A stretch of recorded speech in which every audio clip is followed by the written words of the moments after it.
everyone, welcome to Vancouver Canucks. My name is RevTrev, and of course, I'm so glad that you're here. Today, we're going to be talking about possible playoff problems of the Vancouver Canucks. As you know, I am someone who is absolutely passionate, realistic, and honest about this team, and it's been something I've been thinking about a lot because I have people coming into my comments saying that, Canucks lose again, or that, suggesting that we're a bunch of frauds, and maybe that happens. I'm not sure, but I'm choosing to be optimistic, positive.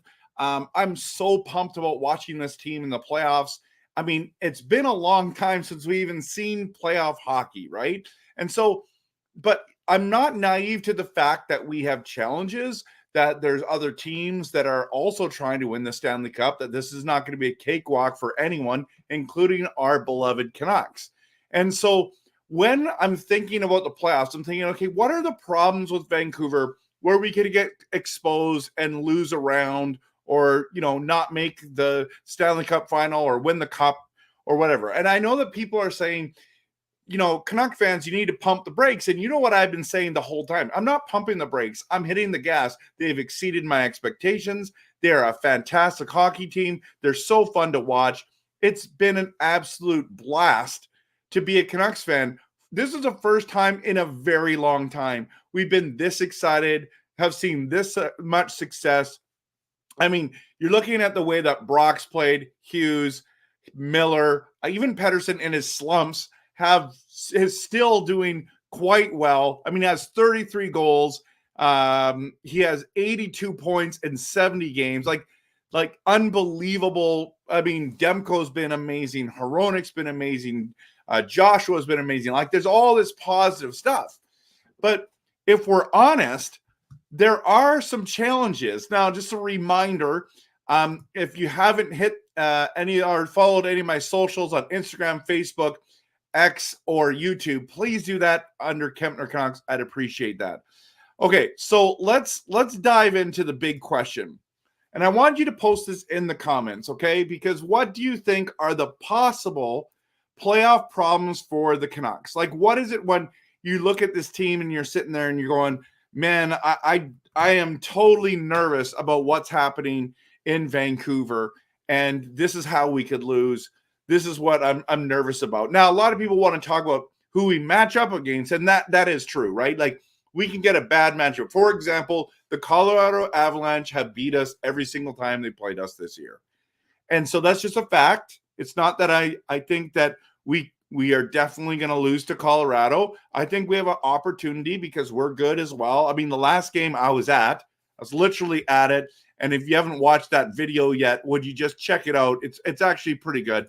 And me and my buddies went to the game. It was awesome. But, that's where this video came out from about refs. NHL refs suck. You want to check out that video as well. But when we played them, I mean, they are so good on the power play. And I guess that's one of my big points, and I didn't put it in here yet, and I will right now.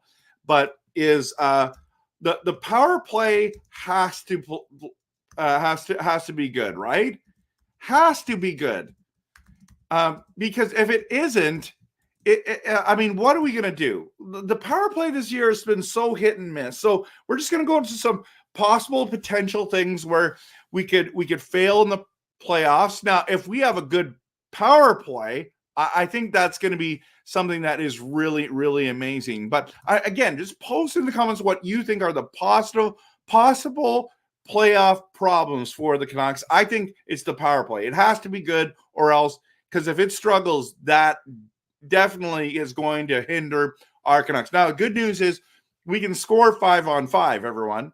Now, the other one is this. It's injuries. Now, every single team has to face this. For example, if we end up playing the Vegas Golden Knights, I don't think Mark Stone's going to be ready to play. In fact, I still think we could beat Vegas. We just beat them 3-1 last time we played them. We look like the better team. I mean, playing a 7-game series is different than just some one-offs, okay? I understand that. But I think we're a better team than Vegas. In fact, Vegas is going to struggle to get into playoffs.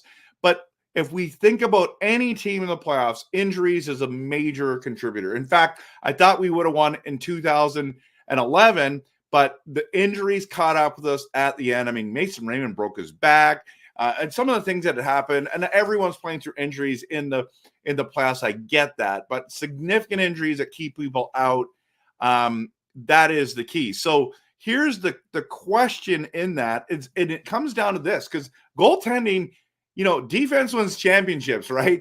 Well, goaltending in the NHL wins championships. And if you get Demko, like Bubble Demko, oh my goodness, watch out, league. We are not going to lose.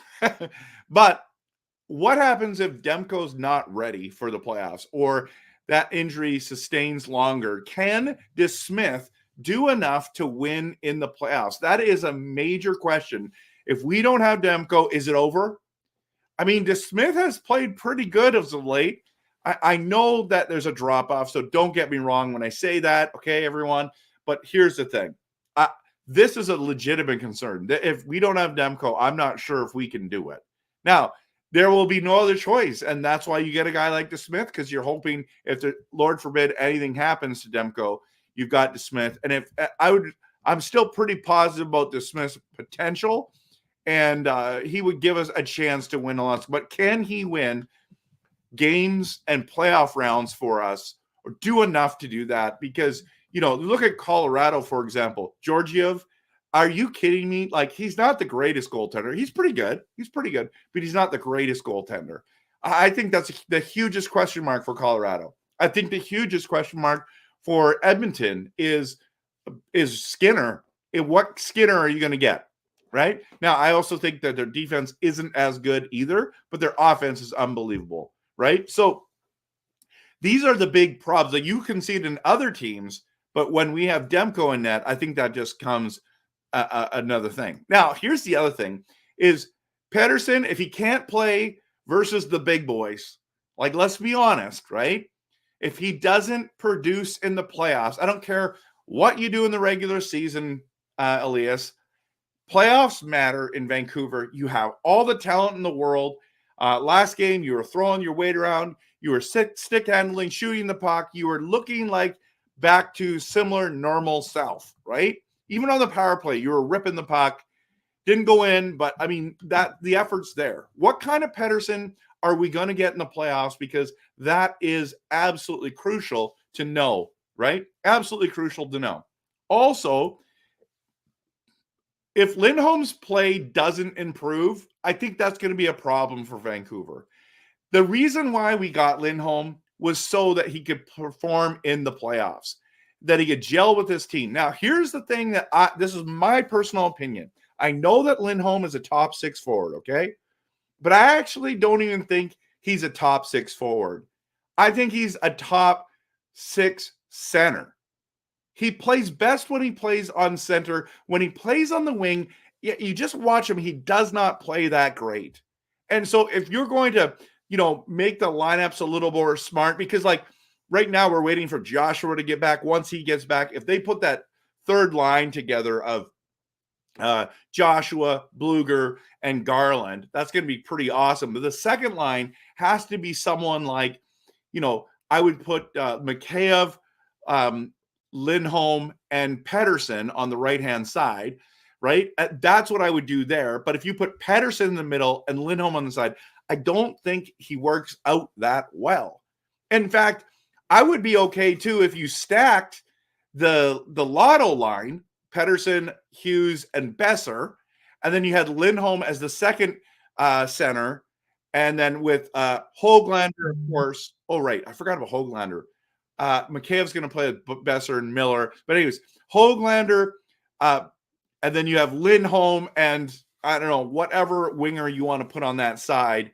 I'm not sure. I mean, obviously Garland would be there, but if you put that lifeline back together, or you put Joshua, Lindholm, and Garland there, and then you had Höglander, Bluger, and fill in the right-hand side on the third line.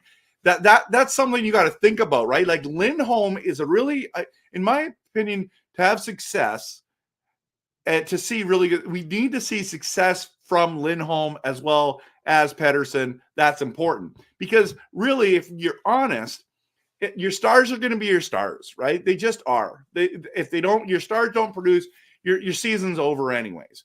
But if we don't get secondary scoring, and what I mean by secondary scoring would not be like, I'm not talking about Brock Besser. He would be primary scoring. I'm not talking about Miller. That's primary scoring. I'm not talking about Pedersen. That's primary scoring. Guys that or Quinn Hughes, right? That's primary scoring. But if you get a goal from a guy like Zadorov, or you get a goal like from a guy like Joshua or Bluger or Amon or PDG, or like other guys that aren't like, they aren't just paid to score, they got other roles as well. You get Tyler Myers chipping in a goal here, or Juleson or Hronek get a goal here and there, guys who don't score very much. When you get those goals, when your third line, your fourth line scores, or your defensemen score, it helps with the effort to be able to win the game. And so I think that's a really, really important piece that people don't talk about enough, because you got to be able to roll 3-4 lines to have success in the NHL, but not just to roll them, but to have scoring success. And that is absolutely massive and important. So, and then does size matter in the playoffs? This could be a problem, because honestly, up front, we're not very big, but defensively, we are very big. Like, what are we? 6'5", 6'6", 6'7", 6'8", kind of like, I don't know. Oh, it doesn't show me on this thing, but like, that's what we're at. We got Zadorov, we've got Myers, and we've got Susie. They're all huge. I mean, but then you have some of your key guys, Hughes, Garland, and Höglander, who play bigger than they are. And a lot of people say, "Oh, Canucks are not going to win because we're not big enough." The thing about Garland and Höglander is they play big. They are pests. These are guys that work hard, are skilled. Those kind of guys. Quinn Hughes is a good defender. Never mind, he not only is a good offensive player, he's a good defender. Is he the best defender in the league? No. But the way he can get out of trouble with his skating ability, I think he's absolutely stellar, everyone. Absolutely stellar. So it's going to be interesting to see, does size matter? Because Vegas, I would even say Edmonton, a lot bigger than us. You know what I mean? Colorado's got good size to them. Not great size, but I mean, Vegas really, it's Winnipeg. We always have a trouble with Winnipeg. Now, granted, we beat them 5-0 last time we played them, but Winnipeg is really big, really big for the most part, right? Their goaltender, even a Hellebuck, is a large man, skilled, great goaltender, right? I mean, I know Demko's no chump either, right? But these things are important. Or does speed kill? So you can post in the comments what you think. Like, can our speed and our size really cause problems to the other team as well? We can't just fear other teams. They've got to fear us. We're best in the West, everyone. That's exactly what we are as of today. We've been best in the West for 90% of the season. Like, we're not like, people are like, you're frauds. Okay, well, I don't know. When do you say we're not frauds? When we stop winning in the playoffs? Is that when? Like we've literally been the best team for 90% of the year. It's crazy. It's absolutely crazy. So I know that people aren't going to give us a lot of respect, because, I mean, we haven't been good for a long time. But I think that we have been playing playoff hockey for a long time. And you've seen if you haven't seen my video on playoff players, you need to check that out. I don't know if I have the one on here. No, I talked about playoff players, and you need to check that video out, because in all honesty, there's so many good things in Vancouver that we have the potential to win it. Not just contend, but we have the potential with the players we have to win this whole thing. Now, whether we do it or not is up to the Vancouver Canucks. How they play, how they go, that is absolutely crucial. I mean, we've got the coaching, we've got the players, we've had the management in place to get us to this place. Now you got to just go prove it, right? And so talk is cheap. So these are some of the things I've been thinking about. Again, please post in the comments what the big question, what do you think are the possible playoff problems for the Vancouver Canucks?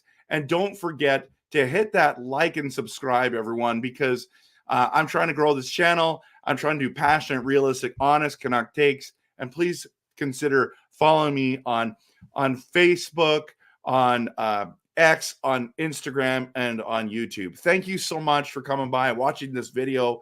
Hope that you're having a great weekend. And I'm pumped about the playoffs. And I hope that you are as well, because I think that this year is just not only been a treat, but it's going to continue to be really good. Have a great day.